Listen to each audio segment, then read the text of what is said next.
అందరికీ నమస్కారం.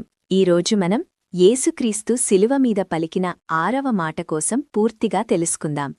సమాప్తమైన పాపం, ప్రారంభమైన నిత్యజీవం. ఇది అంతం కాదు, రక్షణకు ఆరంభం. Jesus 6th word on the cross. క్రీస్తు శిలువపై తన ప్రాణాన్ని విడిచిన ఆ ఒక్క క్షణం చరిత్ర గమనాన్నే మార్చేసింది. అదే క్షణంలో ఒక దేవాలయంలోని అడ్డుతెర పైనుంచి కిందికి చిరిగిపోయింది. భూమి కంపించింది. సమాధులు కూడా తెరుచుకున్నాయి. ఇవన్నీ కేవలం యాదృచ్ఛికంగా జరిగాయా, లేక వీటన్నిటి వెనుక ఏదైనా లోతైన అర్థముందా?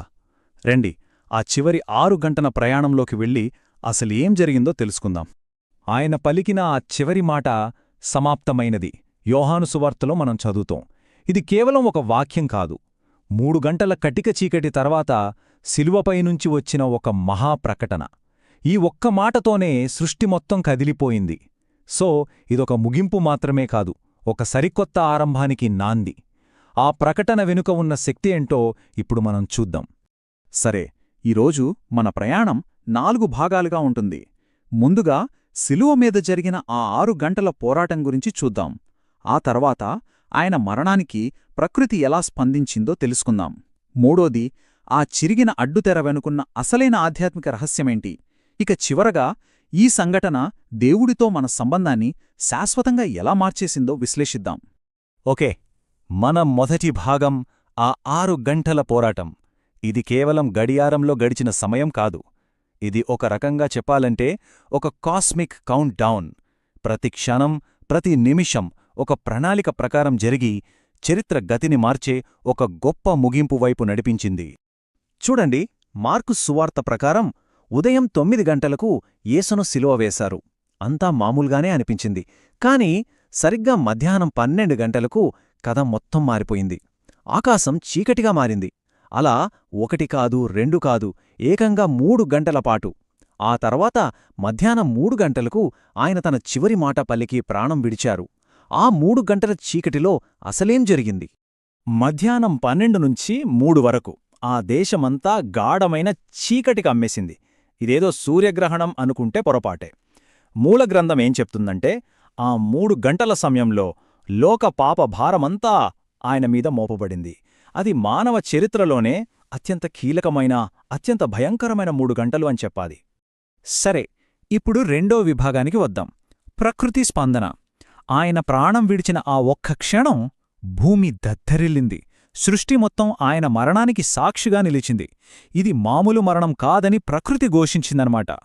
ఆయన సమాప్తమైనది అని గట్టిగా అరిచిన ఆ సెకనులోనే ఒకదాని తర్వాత ఒకటిగా అద్భుతాలు జరగడం మొదలయ్యాయి. భూమి కంపించింది, బండలు బద్దలయ్యాయి, చివరికి సమాధులు కూడా తెరుచుకున్నాయి. అసలు సృష్టి ఎందుకిలా స్పందించింది? ఈ సంఘటనల వెనక ఉన్న క్రమమేంటి? అన్నిటికంటే ముందు భూమి కంపించింది. అది మామూలు ప్రకంపన కాదు, ఒక భయంకరమైన భూకంపం. ఇది కేవలం ఒక భౌగోళిక సంఘటనగా చూడలేము. ఇది దేవుని శక్తికి, ఆయన తీర్పుకు ఒక సంకేతంలా కనిపించింది. ఆ భూకంపం ఎంత తీవ్రంగా ఉందంటే అక్కడున్న పెద్ద పెద్ద బండలు సైతం నిలువున చీలిపోయాయి. ఊహించండి, ఆయన మరణం యొక్క శక్తి ఎంత ప్రభావవంతమైనదో చెప్పడానికిదొక నిదర్శనం. ఇక ఆ తర్వాత జరిగిన సంఘటన నిజంగా ఊహకు అందనిది. సమాధులు వాటంతటవే తెరుచుకున్నాయి. ఇది చూసిన వాళ్లకి ఎలా అనిపించుంటుందో కదా. ఇది మరణంపై రాబోయే విజయానికి ఒక సూచన, ఒక ట్రైలర్ లాంటిదన్నమాట. సో అసలు విషయమేంటంటే, మత్తయి సువార్తలో చాలా స్పష్టంగా రాసి ఉంది. సమాధులు తెరవబడడమే గాదు, నిద్రించిన పరిశుద్ధుల శరీరాలు కూడా లేచాయట. దీని గ్రంథం ఎలా వివరిస్తుందంటే, మరణంపై క్రీస్తు సాధించబోయే విజయానికి ఇదే మొదటి రుజువు. 3 రోజుల తర్వాత జరగబోయే పునరుత్థానానికి ఇదొక ప్రివ్యూ లాంటిది. ఓకే, ఇప్పటివరకు మనం భౌతిక ప్రపంచంలో జరిగిన సంఘటనలు చూశాం. ఇప్పుడు ఆధ్యాత్మిక ప్రపంచంలోకి అడుగుపెడుతున్నాం. మనం 3వ విభాగం, చిరిగిన అడ్డుతెర. ఆ రోజు జరిగిన వాటన్నింటిలోకి ఇదే అత్యంత ముఖ్యమైన, అత్యంత లోతైన ఆధ్యాత్మిక ప్రాముఖ్యత ఉన్న సంఘటన. మత్తయి సువార్త 27వ అధ్యాయం 51వ వచనంలో దేవాలయంలోని అడ్డుతెర పైనుండి కిందకు 2గా చినిగిపోయింది అని ఉంది. ఇక్కడ మనం గమనించాల్సిన ఒక చిన్న పదం ఉంది, పైనుండి కిందకు. ఎందుకంత ముఖ్యం? ఎందుకంటే ఇది మనుషుల పని కాదు, ఇది దేవుడే స్వయంగా చేసిన పని అని చెప్పడానికి ఇది ఒక స్పష్టమైన సంకేతం. అసలు ఈ అడ్డుతెర ఏంటి? దాని కథేంటి? సింపుల్గా చెప్పాలంటే ఇది దేవాలయంలో ఉండే ఒక పెద్ద, బరువైన, పవిత్రమైన తెర. ఇది దేవుడుండే అతి పరిశుద్ధ స్థలాన్ని సాధారణ మనుషులుండే ప్రాంతాన్ని వేరుచేస్తుంది. ఒక రకంగా చెప్పాలంటే పవిత్రుడైన దేవునికి, పాపి అయిన మానవునికి మధ్య ఉన్న ఒక అడ్డుగోడలాంటిది. పాత నిబంధన చట్టం ప్రకారం దేవుని దగ్గరికి వెళ్లడం అంత సులభం కాదు. చాలా కఠినమైన నియమాలు ఉండేవి. హెబ్రీలకు రాసిన పత్రికలో చెప్పినట్టు కేవలం ప్రధాన యాజకుడు మాత్రమే ఆ తెర లోపలికి వెళ్లగలడు. అది ఎప్పుడో సంవత్సరానికి ఒక్కసారి మాత్రమే. వెళ్లేటప్పుడు కూడా ఒక జంతువును బలి ఇచ్చి ఆ రక్తంతో లోపలికి ప్రవేశించాలి. చూసారా ఆ వ్యవస్థ ఎంత పరిమితంగా, ఎంత కఠినంగా ఉండేదో? ఇది మనల్ని మన చివరి అత్యంత కీలకమైన విభాగానికి తీసుకొస్తోంది, దేవుని సన్నిధికి ఒక కొత్త మార్గం. ఆ అడ్డుతెర చెరగడంతోనే మానవ చరిత్రలో ఒక కొత్త అధ్యాయం మొదలైంది. ఈ మార్పు ఎంత పెద్ద విప్లవమో ఒక్కసారి చూడండి. పాత పద్ధతిలో ప్రధాన యాజకుడు మాత్రమే వెళ్లగలడు. కొత్త పద్ధతిలో ప్రతి విశ్వాసి వెళ్ళొచ్చు. ఒకప్పుడు సంవత్సరానికి ఒక్కసారి మాత్రమే అవకాశం. ఇప్పుడు ఎప్పుడైనా, ఏ క్షణంలోనైనా. అప్పట్లో జంతువుల రక్తంతో వెళ్ళాలి. కాని ఇప్పుడు యేసు రక్తం ద్వారా నేరుగా వెళ్ళొచ్చు. మధ్యవర్తులు అవసరం లేదు. ఎలాంటి పరిమితులు లేవు. ఇది దేవునితో మానవ సంబంధాన్ని పూర్తిగా మార్చేసింది. ఫైనల్గా చెప్పాలంటే క్రీస్తు మరణం మనందరి కోసం ఒక కొత్త, సజీవైన మార్గాన్ని తెరిచింది. దేవునికి మనకు మధ్య ఉన్న ఆ అడ్డుగోడ, ఆ అడ్డంకి శాశ్వతంగా తొలగించబడింది. ఇప్పుడు ప్రతి ఒక్కరికి దేవుని సన్నిధికి ధైర్యంగా, నేరుగా వెళ్లే హక్కు లభించింది. ముగించే ముందు ఈ ప్రశ్న గురించి ఆలోచిద్దాం. దాదాపు 2000 సంవత్సరాల క్రితం జెరూసలేంలో ఒక కొండపై జరిగిన ఆ ఒక్క సంఘటన దైవత్వంతో మానవాళికున్న సంబంధాన్ని శాశ్వతంగా ఎలా మార్చివేయగలిగింది? ఆ చిరిగిన అడ్డుతెర కేవలం ఒక వస్త్రం ముక్క కాదు. అది ఒక కొత్త యుగానికి నాంది. దాని ప్రభావం ఈ రోజుకి మన జీవితాల్లో ప్రతిధ్వనిస్తూనే ఉంది. ఒక్కసారి ఆలోచించండి. శిలువపై నుండి వచ్చిన ఒకే ఒక్క మాట, కేవలం ఒక్క మాట, మన అందరి భవిష్యత్తును, మన నిత్యత్వాన్ని శాశ్వతంగా మార్చేసింది. ఇంత శక్తివంతమైన ఆ ప్రకటన ఏంటో తెలుసుకోవాలనుందా? పదండి చూద్దాం. ఆ మాటే టెటెల్స్టాయ్. వినడానికిది ఏదో గ్రీకు పదంలా అనిపించొచ్చు, కాని దీని వెనకున్న అర్థం అమోఘం. దాని సింపుల్ మీనింగ్ ఏంటంటే సమాప్తమైనది లేదా ఇట్ ఈస్ ఫినిష్డ్. కాని ఇది ఏదో పని అయిపోయిందని చెప్పడం కాదు, ఇదొక విజయ గర్జన. ఆ మాటలో ఉన్న శక్తి ఏంటి? దాని చారిత్రక, ఆధ్యాత్మిక లోతుల్లోకి మనం ఇప్పుడు వెళ్దాం. సో మొట్టమొదట మనం తెలుసుకోవాల్సింది ఏంటంటే టెటెల్స్టాయ్ అనేది ఓటమికి చిహ్నం కాదు, అస్సలు కాదు. ఇది అంతిమ విజయోత్సవానికి ప్రకటన. దేనికి విజయం?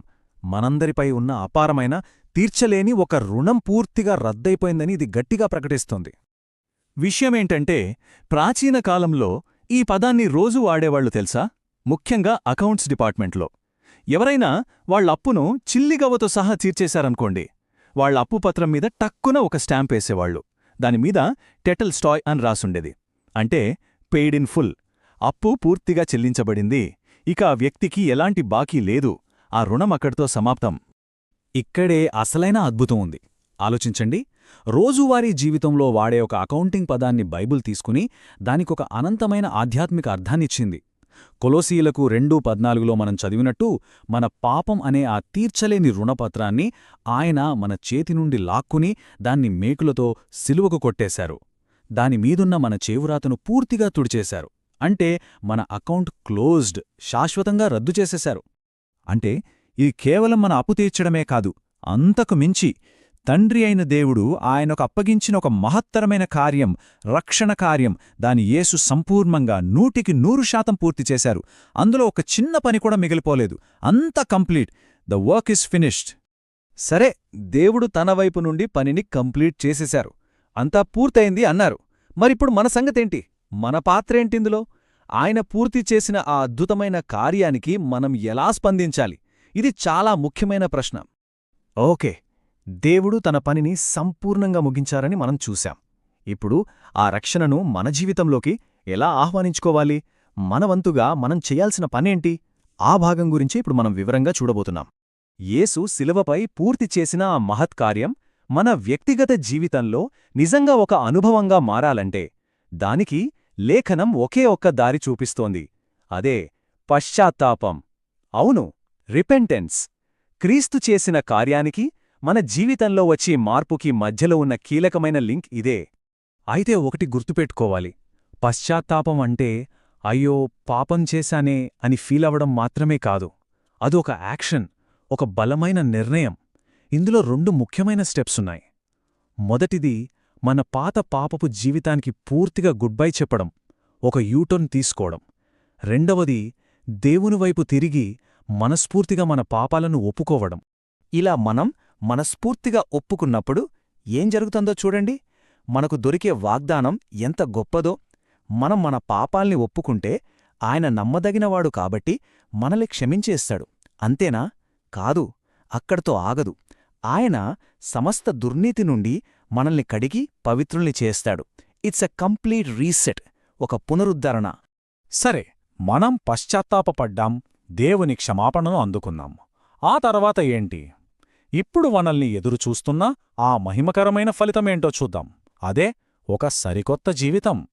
ఇది ఏదో మన అలవాట్లు కొంచెం మార్చుకోవడం లాంటిది కాదు. ఇది ఒక టోటల్ ట్రాన్స్ఫర్మేషన్. లేఖనం ఎంత స్పష్టంగా చెప్తుందంటే, క్రీస్తులో ఉన్న వ్యక్తి ఒక నూతన సృష్టి. అంటే పాతవన్నీ, మన పాపపు స్వభావం, మనల్ని బంధించిన గొలుసులు అన్నీ గతించిపోయాయి, గాన్. ఇప్పుడు అంతా కొత్తగా, ప్రాణంతో నిండిన ఒక కొత్త ఆరంభం. చాలా స్పష్టంగా ఒక విషయం మనం అర్థం చేసుకోవాలి. దేవుడిచ్చిన ఈ క్షమాపణ మళ్లీ పాపం చేయడానికొక ఫ్రీ పాస్ కాదు, అస్సలు కాదు. ఇది పాపం నుండి మనకొచ్చిన స్వాతంత్ర్యం. పాత బురదలోకి మళ్లీ వెళ్లడానికి కాదు, దేవుని సన్నిధిలో ఒక పరిశుద్ధమైన హృదయంతో ఒక కొత్త జీవితాన్ని జీవించడానికి దేవుడు మనకిస్తున్న పిలుపు ఇది. యేసు మాటల్లో ఉన్న ఆ బ్యాలెన్స్ చూడండి, ఎంత అద్భుతంగా ఉందో. ఆయన మొదట కృపను చూపించారు. నేను కూడా నీకు శిక్ష విధించను అన్నారు, క్షమించేశారు. కాని అక్కడితో ఆపలేదు. వెంటనే ఒక స్పష్టమైన శక్తివంతమైన ఆజ్ఞ ఇచ్చారు, వెళ్ళు, ఇక మీదట పాపం చెయ్యకు. చూశారా? కృపా మరియు ఆజ్ఞ, ఈ 2 కలిసే మనకు ఇవ్వబడ్డాయి. కాబట్టి చివరిగా ఈ అద్భుతమైన క్షమాపణ, ఈ సరికొత్త జీవిత వాగ్దానం ఇప్పుడు మనందరి సొంతం. మరి మన ముందున్న ప్రశ్న ఒకటే, మనం ఎలా జీవించబోతున్నాం? మన జీవితాలు ఈ గొప్ప సత్యాన్ని లోకానికి ఎలా చూపించబోతున్నాయి? దీని గురించి ఆలోచించాలి. బైబిల్ వాక్యాన్ని సరికొత్త రీతిలో 2 వ్యక్తుల సంభాషణగా వినాలనుకుంటున్నారా? అయితే బైబిల్ టాక్స్ హబ్ తెలుగును ఇప్పుడే సబ్స్క్రైబ్ చేసుకోండి. ప్రతిరోజు సాయంత్రం 6 గంటలకు కొత్త అధ్యాయం మీకోసం సిద్ధంగా ఉంటుంది. దేవుని కృప మీకు తోడయుండునుగాక. ఇట్లు మీ లల్లా సంజీవ్ కుమార్.